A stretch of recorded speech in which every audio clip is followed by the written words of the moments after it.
Son tiempos difíciles. Cuidado con el perro.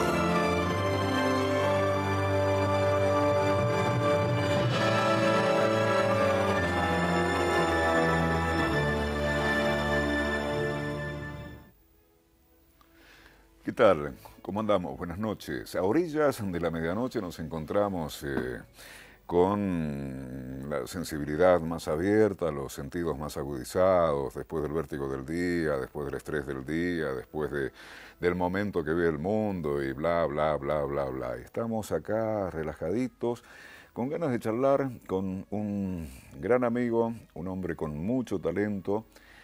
Jugando con las palabras y con la historia de vida de él, podríamos decir que hablamos de un cordobés, o de un mendocino, mejor dicho, que nació en Córdoba y que vive en Ecuador, en Madrid, en Mendoza. Es una suerte de ciudadano del mundo. Gran actor, maravilloso dramaturgo, autor de obras de teatro que se han puesto en escena en los últimos años en altísimo número en Mendoza, en el país y en buena parte del mundo también. El gusto, la emoción, la cosquilla histórica, emotiva de encontrarnos con Arístides Vargas. Arístides, qué gran gusto de recibirte. ¿Cómo andamos? Muy bien, muy bien. ¿Qué pasa con la República, como para entrar en temas así y calentar los motores de entradita? La República análoga, el domingo 4 de octubre a las 9 de la noche en el Cine Teatro Plaza. Bueno, es una obra que es producción del Teatro Cervantes y tiene algunas particularidades. Y es que el elenco es un elenco federal. Son actores de varias provincias de la Argentina, ¿no? Tenés de Río Negro, de Córdoba, de Tucumán, de Mendoza, de San Juan, de Santa Fe, de provincia de Buenos Aires, es decir, gente que una de las condiciones para que yo pedí para realizar este proyecto es que fueran actores de diferentes lugares, porque la obra lo pide de alguna manera, ¿no? La obra es una, bueno, una especie de reivindicación de las diferencias, es decir, gente de diferentes lugares que se juntan para construir una república que no tiene ninguna utilidad, es decir, una república utópica.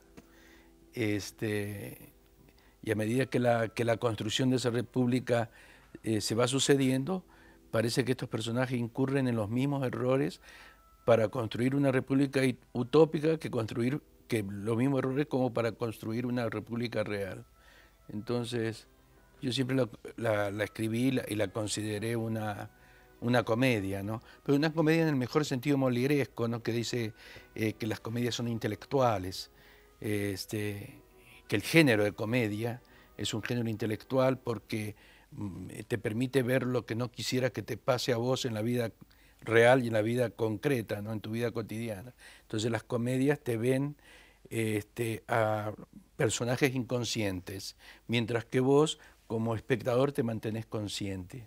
Entonces esos principios de la comedia me interesaron y entonces escribí esta obra. Sí, pero qué bueno este asunto de lo federal. ¿Tiene antecedentes esta historia en el Teatro del País? Mira, después que yo lo presenté, alguna gente me dijo, sí, hubo un intento hace unos años en Córdoba, pero que no prosperó. Y yo investigué un poco sobre eso y es verdad, es decir, se hizo una experiencia en la ciudad de Córdoba en los años 80, pero que no tuvo mayor incidencia. Y a mí me pareció interesante realmente hacer un ejercicio sobre lo federal, ¿no? Bueno, actores de todo el país, hay dos mendocinos allí, Guillermo Troncoso Guillermo y Chicho Vargas. Entonces... ¿Qué, vos lo conocés? Oh, ¿Lo conocés desde chiquito? Desde chiquito. De culillo. Sí, Chicho es mi hermano. Claro. Y entonces ha sido también muy bueno emocionalmente encontrarme con él y encontrarme también con Guillermo, que es un extraordinario actor, ¿no? Bueno, pero hay una mendocina Bueno, aporteñada también ahí. mendocina que vive en Buenos Aires y que ha Claro. vivido gran parte de su vida en Buenos Aires, ¿no? Pero después, pensándolo bien, yo decía, bueno, pero ¿quién es puro entre nosotros? Entre nosotros, decía, creo que Galeano, decía que es un pueblo trashumante, entonces es muy difícil que nuestros abuelos no hayan sido de España o de Italia y que a su vez nosotros seamos de diferentes lugares. El actor, por ejemplo, santafesino, ha nacido en Buenos Aires, vivió toda su vida en Santa Fe. Entonces todos somos de alguna forma transhumantes y eso está bueno también. Y volviendo a la República Análoga, no sé si puedo preguntarte o hay que mantener el No, misterio. no, pregúntame todo lo que quiera. De todas maneras, uno siempre habla y lo que habla en torno a una obra de teatro es limitado. Claro. Sí. ¿Y cuál es la metáfora y cuál es la impronta dramatúrgica y la metáfora real? ¿Por qué? Te preguntaría, como si estuviéramos en el cordón de la vereda. Y entonces, ¿para qué deciden hacer una república paralela que no sirva para nada? ¿Por qué? La tesis de la obra es que no importa si el resultado es un desastre, lo que importa es intentarlo. Intentarlo con armas auténticas, genuinas y no corruptas. Es decir, que la corrupción no solo que es material, sino también la corrupción espiritual, ¿no? Entonces, construir una república que no implique estancarte en toda esa especie de burocracia intermedia, eh, una república que te contenga como individualidad, ¿no?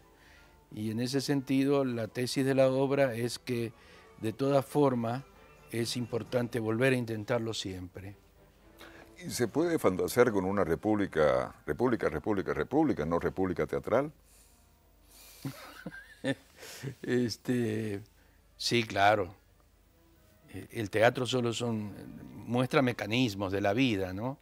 Quiero decirte que la gente es una obra donde la gente no solo que se divierte mucho, sino que lo vi hace 3 días en San Luis, sino que entra en una especie de, a su vez, de analogía con la República Real, que es alucinante, ¿eh? La interpretación, las interpretaciones múltiples y las múltiples lecturas que se dan en torno a la obra. La obra nunca dice nada en relación pero sí hay como ciertas preguntas que uno puede hacer a la República Real a través de esta República Utópica, ¿no? ¿Cuántas obras escritas, Arístides? Mirá, no son muchas obras las que escribo. Aparecen muchas, pero yo creo que aparecen muchas es porque se representan bastante. Por ejemplo, La Edad de la Ciruela, yo aquí en Mendoza cuando llegué hace unos días, vi que la estaban dando creo que en el teatro, en el Parque. Y viene ahora hecho por un grupo de Mendoza, y viene ahora hecho por un grupo de San Rafael, también he visto al Teatro Independencia. Y parece muchas, pero es siempre la misma. Claro. Entonces no son muchas obras. Y la versión aquella de Rubén González Mayo y de Guillermo Troncoso. Claro, Deliciosa, sí, sí, sí, sí, deliciosa. sí, sí, sí. Y no son muchas obras. Yo creo que desde que comencé a escribir en los años 90, finales de los 80, no creo que pasen de 20 obras, 25. Y en un tiempo en que otros dramaturgos llevan escrito 50 obras, 60 obras, ¿no? No, yo no, soy muy vago para escribir. Cuando yo escribo, mi mujer y mi hija me echan de la casa, ¿viste? Porque empiezo a tomar las actitudes de los personajes que escribo, ¿viste? Entonces, si estoy escribiendo un malvado, soy un malvado. Y entonces, O sea, claro. entonces me voy de vacaciones y escribo por ahí. Escribo en poco tiempo, en un tiempo muy comprimido, y después ya se me pasa la histeria y vuelvo a ser una persona común y posiblemente mediocre, como mucha de la gente es común, ¿no? ¿Y cuándo sentiste por primera vez la cosquilla dramatúrgica? Bueno, quiero escribir teatro, me está pidiendo el cuerpo, la piel, la memoria, la sangre, la sensibilidad, escribir teatro. ¿Cuál es tu primer recuerdo en ese sentido? Bueno, fue gracias a una compañera que yo empecé a escribir teatro. Yo era un tipo que molestaba mucho en el grupo Malayerba en Ecuador, diciendo que era una cantaleta ya, que teníamos que escribir nuestros propios textos. Pero eso, uno dice, en teatro uno tiene tendencia a generalizar, ¿no? Siempre dice, tendríamos que hacer, no personaliza, no dice tendrías que hacer, o yo tendría que hacer, sino tendríamos que hacer un espectáculo de danza-teatro, por ejemplo. Y siempre decir lo mismo. Tendríamos que, yo era uno que jodía con ese asunto, tendríamos que escribir nuestros propios textos. Y años con esto de que tendríamos que escribir nuestros propios textos, hasta que una vez una compañera me dijo, mira, yo lo que creo es que vos querés escribir. He venido años escuchándote y esta máxima tuya, que se transformó en una máxima con los años, de tenemos que escribir nuestros propios textos. Escribílos. Si tenés ganas, escribílos. Y yo dije, sí, tal vez sea eso. Y entonces comencé a escribir un texto, el primer texto que escribo, que se llamó Jardín de Pulpos. ¿Sí? Ese es el primer texto que tengo autoría completa. Había hecho algunas incursiones en una versión de Boisek, de un autor alemán que se llama Büchner, y la obra posterior a esa fue Jardín de Pulpos, que fue la primera, y fue extraordinario. Fue extraordinario. Me pareció que era un ámbito totalmente desconocido, un terreno muy propio del teatro, pero desconocido profundamente, cosa que me lamenté que nadie me haya informado cuando yo estudiaba teatro que existía este mundo tan poderoso de la dramaturgia, ¿no? Y pregunta muy casera, muy obvia y muy boba, ¿es realmente difícil escribir teatro? ¿Cuántos son los jugadores que tenés que tener presentes para entrar a la cancha, entrarle a la cancha de la dramaturgia considerablemente bien? Bueno, yo creo que escribir es complejo porque siento que es como para literatura, no llega a ser enteramente literario porque es algo que está inacabado, es una invención de carácter literaria, pero no es no se la puede tipificar como únicamente literaria, ¿no? Yo creo que tiene otras connotaciones la escritura teatral y por eso se hace difícil. Se hace difícil porque es una escritura con espacios a su interior, es decir, es como una casa que tiene muchos patios interiores. Un patio es donde trabaja el director, otro patio es donde trabajan los actores. Entonces, en ese sentido es una escritura espaciada. ¿Sí? Uno habla con Arístides Vargas y tiene la sensación que no se agota la charla y tiene la ilusión de hablar 3 horas y media y tiene el desprejuicio de decir, no, 3 horas y media para un programa de televisión es muchísimo, pero tiene tanta riqueza y tanta vida y tanta vida teatral que, bueno, trata de sacarle el jugo. Te quedas allí, hacemos una pequeña pausa y seguimos con un gran dramaturgo latinoamericano, Arístides Vargas. Clásicos. Cuidado con el perro. Juntos. En el medio de la noche.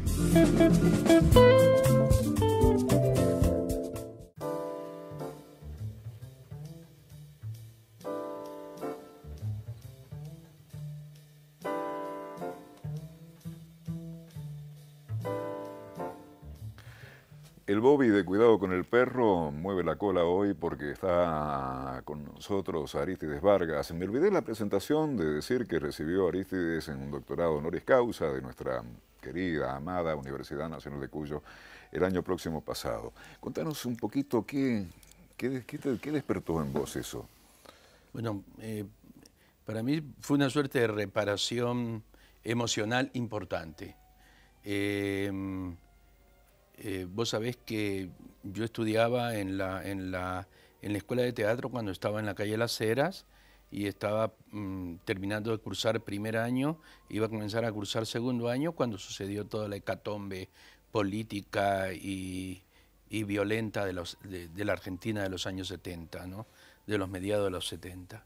Entonces fue como, y yo tuve que salir del país y fue en el exterior donde hice toda mi carrera, gran parte de mi carrera y de mi capacitación lo hice con maestros fundamentalmente del teatro latinoamericanos, que fueron importantísimos aportes a lo que yo sé de teatro, ¿no?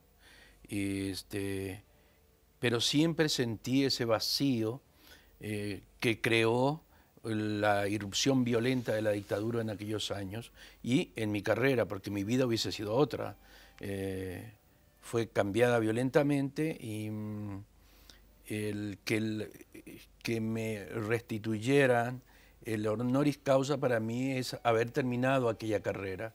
Y más estando todos mis amigos y mis compañeros de curso, no todos, lamentablemente algunos ya no están, ¿no? Pero muchos de mis compañeros estaban allí aquel día y fue hermoso, fue muy lindo porque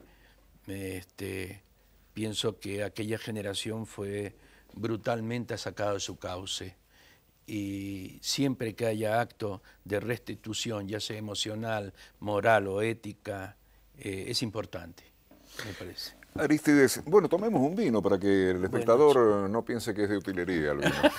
Salud. Es como inevitable volver una y otra vez al plano de la dramaturgia. Yo toco apenas de oído, 6 personajes en busca de un autor, de Pirandello. Uno por ahí ve expresiones teatrales u otro tipo de expresiones artísticas, pero hablemos de teatro y está viendo que habla o percibe que habla no el personaje, está hablando el autor. Está hablando el autor, no esa figura de que el personaje toma vida propia y tiene su psicología, etcétera, etcétera. Después la unidad de tiempo, la unidad de acción. Me gustaría que hilaras un poco más fino respecto de eso. ¿Qué parámetros, qué atención tenés vos a la hora de escribir teatro? Bueno, escribir teatro es un juego tan potente y tan poderoso como actuar o como improvisar o como trabajar con las emociones o con el cuerpo, que son actividades específicamente del actor, ¿no? En el caso de escribir es jugar con las palabras, jugar con las palabras y jugar desde la perspectiva de la literatura. Y eso me parece importantísimo, porque es curioso, pero el arte teatral tiene el nombre del edificio, el nombre del espacio, no denomina el espacio donde se sucede la experiencia. Y es interesante, es curioso y es interesante, porque entonces tenemos que considerar que en ese espacio la experiencia que denomina, cuando uno dice teatro, lo que se denomina es el cruce de diferentes lenguajes. Un lenguaje de carácter corporal, como te decía anteriormente, sensorial, emocional, donde se mezcla con el lenguaje de la plástica y donde se mezcla con el lenguaje de la literatura, que es lo específicamente dramatúrgico, ¿no? Aunque yo creo que dramaturgia es todo, no solo las palabras que se escriben y que se dicen, sino las imágenes que se están viendo, también es dramaturgia, ¿no? Y en ese sentido a mí me resulta extremadamente estimulante y provocador tener que escribir para que otros vuelvan a escribir sobre lo escrito. Y en este juego de reescrituras, y el último que reescribe la obra es el que está mirando, que es alguien que escribe, es decir, escribe mientras mira. Te entiendo, pero repasa ese concepto. Yo te entiendo. Acordate lo que dijo Borges, hablando de Borges, antes de que comenzáramos con el programa, que él se jactaba de ser un buen lector. ¿Sí? Sí. Entonces yo me jacto de ser un buen espectador, porque el espectador también escribe. Es decir, el último que escribe es el espectador. El espectador no ve la obra que vos escribiste, ve la obra que él necesita escribir. Y es ahí donde conecta con lo que vos escribiste. Es el juego. Es un juego que consiste en eso. El teatro consiste en un entretejido de dramaturgias. Un maestro decía, perdón, el teatro es contar una historia y hacerle creer al público que es la historia de ellos, cuando en realidad es la historia específicamente de quien la cuenta. Entonces ese juego es extraordinario, a mí me parece excepcional. El actor finge que llora y está llorando de verdad. Entonces finge que muere y en realidad se está muriendo. Yo creo que finge para exorcizar determinadas cosas, ¿no? Exorcizar el dolor, la angustia, el temor, los miedos, la soledad. Y mientras eso está sucediendo, sucede realmente en su cuerpo, en sus emociones, todo esto que él quiere de alguna manera exorcizar. Y ese juego, bueno, también Pessoa lo decía, ¿no? El poeta es un fingidor, dice Pessoa. Finge amor y siente amor cuando en verdad está sintiendo amor. Eso es muy aplicable al actor. ¿Te das cuenta? Es decir, el actor también es eso. Y el escritor de teatro también lo es, ¿no? De alguna forma. La condición de actor te ha dado una suerte de yapa para escribir, desde la sensibilidad, desde el retruécano, desde la vida de los diálogos, desde el sentido común de lo que puede decir un determinado personaje en un momento determinado de una determinada obra. Sí, bueno, la obra está impregnada de la personalidad de quien escribe, ¿no? Muchos dicen que el teatro se inscribe en el lenguaje, es decir, la dramaturgia se inscribe en el lenguaje y en los procedimientos del lenguaje. Yo creo que se inscribe en la vida. Es decir, Juan Gelman dice en uno de los poemas, que yo lo retomo en una de las obras, que es La razón blindada, dice,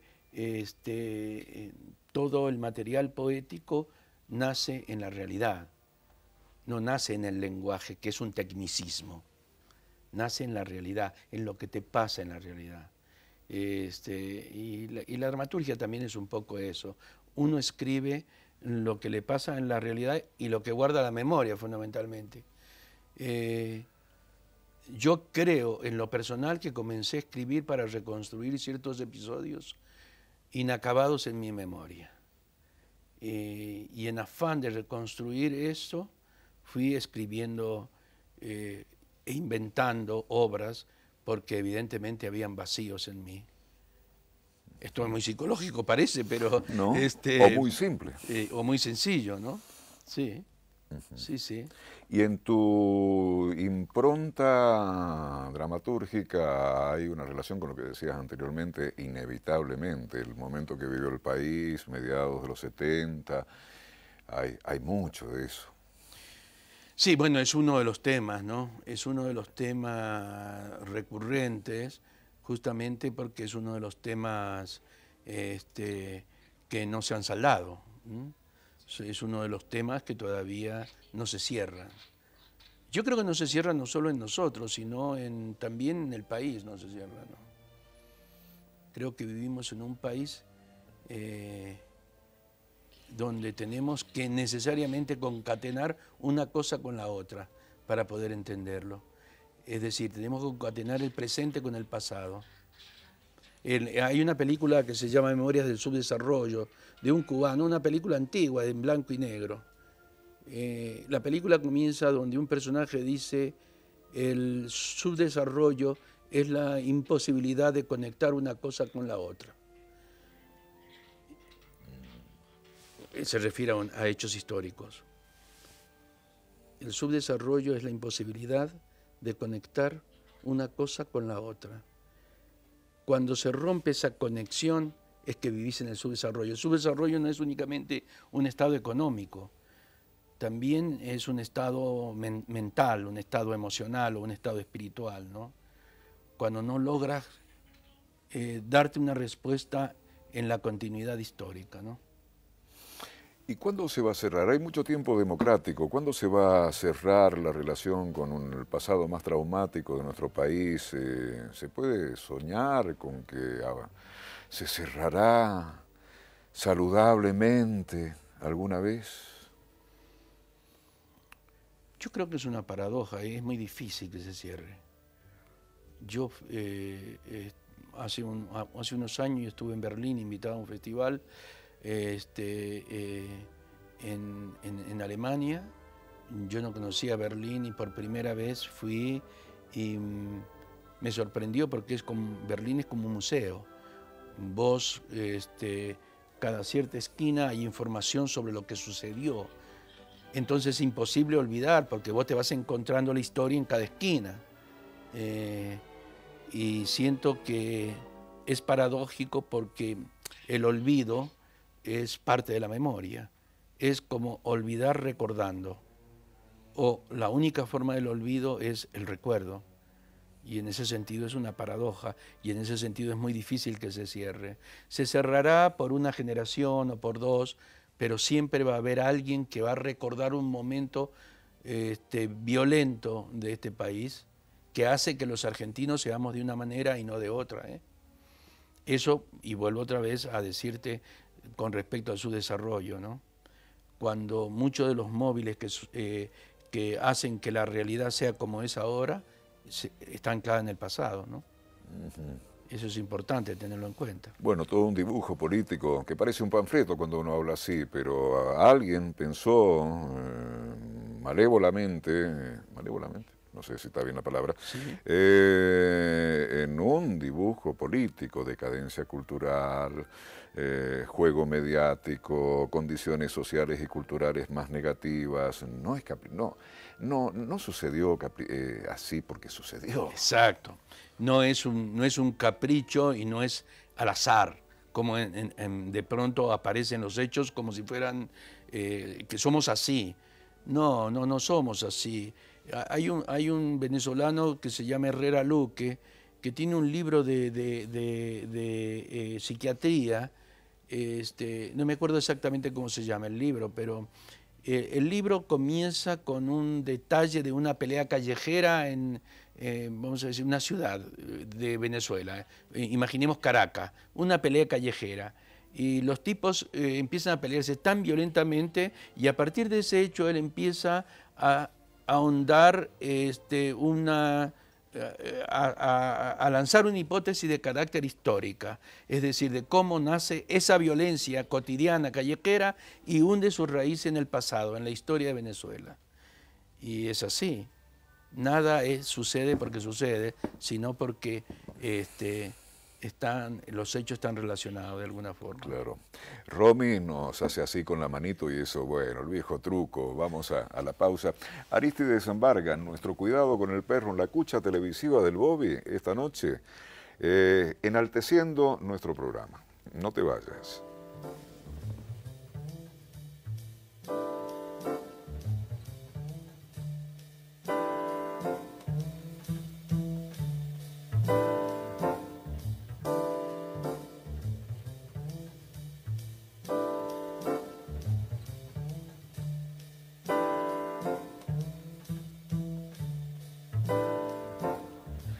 La última partecita de nuestro programa hoy con Arístides Vargas. Uno tiene 394 preguntas para hacerle y por ahí no sabe cuál hacerle. Arístides, ¿qué proyectos, qué vas a hacer en los próximos 6 meses? ¿Estás escribiendo algo en particular? Vuelvo una y otra vez a la dramaturgia. ¿Qué pasa con la condición de actor? ¿Te está consumiendo la dirección? Sí, bueno, lamentablemente, porque yo me siento fundamentalmente actor, ¿no? Pero bueno, el propósito por lo que estoy aquí ahora en Argentina es que hay algunos trabajos que yo realicé afuera, pero que nunca se vieron aquí, pero que están relacionados con con la Argentina, ¿no?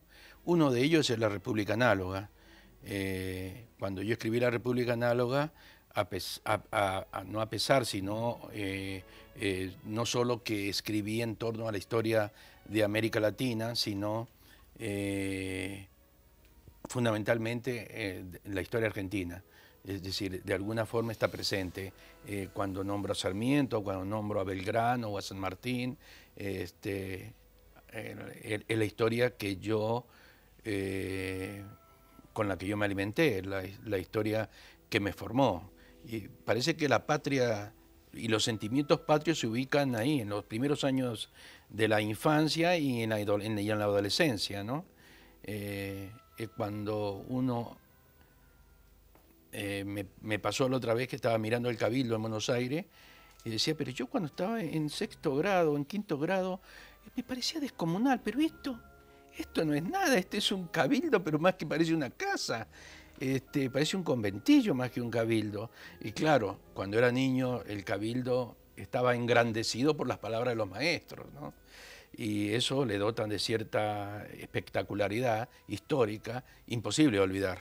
Si no pierdas la línea de lo que estás diciendo, hay un poeta que dijo que la patria es la infancia del hombre. Claro. Algo así. Sí, yo creo que se inscribe mucho eso que se llaman sentimientos patrios, ¿no? Posteriormente uno adquiere, a través de la razón, a través del ejercicio intelectual, otras patrias, ¿no? Adquiere la historia de América Latina, conoces, sabes quién es Bolívar, estudia sobre Sucre, estudia Santander, O'Higgins, estudias otros héroes de otros países latinoamericanos, pero eso se inscribe más que todo en la inteligencia y en la razón, pero hay otros que se inscriben en la emoción. Entonces, cuando te contaban en la escuela lo de el sargento Cabral, era una cosa extraordinaria. Después te das cuenta de que en una de esas fue toda una invención, pero cuando te la contaron era excepcional, ¿no? Y yo me enganché mucho con esas narraciones de la historia en la primera infancia, ¿no? Digo la primera porque uno vive sucesivas infancias y cuando no, vuelve a intentar a recuperarlas, ¿no? ¿Cómo es eso, sucesivas infancias? Entiendo y no entiendo. Sí. Bueno, uno intenta perder la pureza, gran parte de su vida, digamos, algunos años de su vida, intenta perder la pureza y después gran parte de su vida intenta recuperarla de una forma u otra, ¿no? Y entonces la infancia es el lugar irrecuperable, por eso es la patria a la que uno siempre mira, pero a la que uno nunca va a poder volver. Y en ese sentido se inscribe como una especie de exilio en que entiende que la vida es un perpetuo exilio, te vas exiliando a determinados lugares, ¿no? Hay un poema de Shakespeare que otro poeta reescribe ese poema de Shakespeare que dice: 4 etapas tal vez cuente mi vida. Cumplí bien la primera, asombro y juego. En la segunda amé y anduve ciego. Curo ya en la tercera la honda herida. Que en mi vejez, Señor, yo recupere el candor sin amaño de la infancia. Que viva como viva y que espere en actitud entera y consecuente, que aunque caduco yo en extrema instancia, sepa morir con alma adolescente. Sepa más, bueno, también era Shakespeare, ¿no? En las cosas que escribía. Sí. Sepa morir con alma adolescente. Sí. ¿Se podrá eso? Bueno, yo creo que también el teatro te devuelve un poco ese sentido de juego, ¿no? Esta mañana ensayando aquí en Mendoza, porque, bueno, recupero la primera pregunta, estoy aquí en Mendoza, estuve en Buenos Aires, monté la República Análoga, y en Mendoza quiero montar un homenaje casi personal a un amigo de San Martín, muerto en la época de la dictadura, para variar, que se llamó Alfredo Lerux, el Flaco Lerux, Entonces yo escribí una obra que se ha hecho mucho fuera de Argentina, que se llama Bicicleta Leroux. Y yo quiero hacerle un homenaje personal a él. Quise hacerle un homenaje personal a él y escribí esta obra, que es la obra que voy a montar con unos chicos que son los mismos que salieron de la escuela de teatro y que hicieron Jardín de Pulpos. No todos, algunos de ellos. Y por eso estoy aquí, recuperando la primera pregunta, ¿no? Tengo una grave tendencia a la dispersión, por lo tanto necesito recuperar cierto eje. Bien, bueno, el domingo 4 de octubre a las 9 de la noche en el Cine Teatro Plaza Sí. de Godoy Cruz, La República Análoga. República Análoga, que es el texto que montamos en el Teatro Cervantes, ¿no? Bueno, ahí está Liliana Moreno. ¿Cómo Liliana. le elegiste a Liliana Moreno? Vos sabés que hay una anécdota preciosa con Liliana. Yo le había perdido el rastro completamente. Y una vez, una noche, lluviosa y muy fría, en Buenos Aires, yo estaba haciendo una temporada de teatro en Buenos Aires y me invitan a dar una conferencia en Banfield. Ahí hay un teatro precioso en Banfield. Y yo comencé la conferencia y había como ahora unas luces sobre mí y había mucha gente que me fue a escuchar hablar. Y luego se abrió la conversación, ¿no? Y se escuchó una voz muy teatral. Potente. Ya una voz potente, que me hacía preguntas relacionadas con Mendoza. Yo dije, esta mujer me conoce a mí, porque no puede ser que me pregunte cosas tan concretas. Y claro, era la Liliana. Entonces fue un encuentro extraordinario y desde entonces creo que nos hemos estado acompañando todo el tiempo. Bueno, y justamente está acá, bueno, en el control central, mientras tenemos esta charla, es una gran actriz, una compañera Extraordinaria actriz. de toda la vida. De tu conocimiento, Arístides Vargas, ¿en qué partes del mundo se han representado obras tuyas? Bueno, se han representado en muchos lugares. En América Latina creo que en todos lados. En Brasil, en Colombia, en Venezuela, en México, en Costa Rica, en Argentina ni se diga, en Chile, yo creo que en todos lados, en Uruguay. Me parece que incluso que están representando en este momento en muchos lugares, ¿no? En Estados Unidos se han representado en Nueva York, también en muchos lugares, en Dallas, en San Francisco, en Los Ángeles, y en Europa también, en muchísimos lugares, es decir, en Francia, se han montado por otros directores, ¿no? En Francia, en Inglaterra, en Italia ha sido traducido, Nuestra Señora de las Nubes, por ejemplo, al italiano, en Alemania, ha sido también traducida al alemán Nuestra Señora de las Nubes, ¿no? Bueno, no sé, y seguramente en algunos otros lados, ¿no? Estoy seguro. ¿Y qué dos preguntas. Una, ¿te imaginabas cuando eras joven, mucho más joven? Mucho más joven que ahora. Mucho más joven que lo joven que sos ahora, que somos ahora.